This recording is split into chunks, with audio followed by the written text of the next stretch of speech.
ఆయన సంకల్పము చొప్పున పిలువబడిన మనకి మేలు కలగడానికి ఆయన సమస్తము సమకూర్చి జరిగించుచున్నాడు. రాబోయే దినాలలో మనకు నిరీక్షణ కలుగునట్లుగా ఆయన మన కొరకు ఉద్దేశించిన సంగతులు సమాధానకరమైనవే కానీ హాని కలిగించేవి కావు. ఆయన తలంపులు మన తలంపులు వంటివి కావు.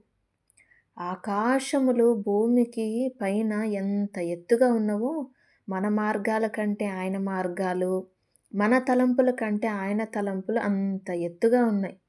ఆయన మన జీవితంలో ఒక నూతన క్రియ చేయబోతున్నాడు. అది ఇప్పుడే మొలుస్తుంది. వర్షం ఆకాశము నుండి వచ్చి వట్టిగా తిరిగి వెళ్ళదు. ఆ వర్షం భూమిని తడిపి విత్తనం చల్లేవానికి విత్తనం, తినటానికి ఆహారం ఇచ్చేలాగా మొక్కలు చిగిర్చి వర్ధిల్లేటట్టు చేస్తుంది. అలాగే దేవుని నోటి నుంచి వచ్చిన మాట కూడా నిష్ఫలంగా ఆయన యొద్దకు తిరిగి చేరదు. దేవునికి అనుకూలమైన పనిని నెరవేర్చి ఆయన ఉద్దేశించిన కార్యాన్ని సఫలం చేస్తుంది. మన దేవుడు చెప్పిన ఏ మాట కూడా నిరర్ధకం కాదు. ఆకాశం భూమి గతించినా ఆయన మాటలు గతించవు. ఎందుకంటే ఆయన ఒక్కడే దేవుడు. ఆయన తప్ప దేవుడు లేడు. ఆయనను పోలిన వారు ఎవ్వరూ లేరు. ఆయన ఉన్నవాడు అనువాడు నిన్న నేడు నిరంతరము యుగయుగములు ఏకరీతిగా ఉన్న దేవుడు ఆయన.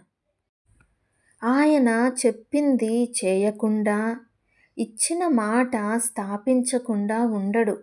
ఎందుకంటే ఆయన అబద్ధమాడటానికి మానవుడు కాడు, పశ్చాత్తాపపడటానికి నరపుత్రుడు కాడు.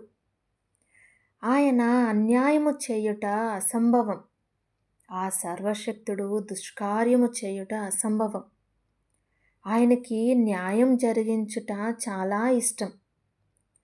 విననేరక ఉండునట్లు ఆయన చెవులు మందం కాలేదు.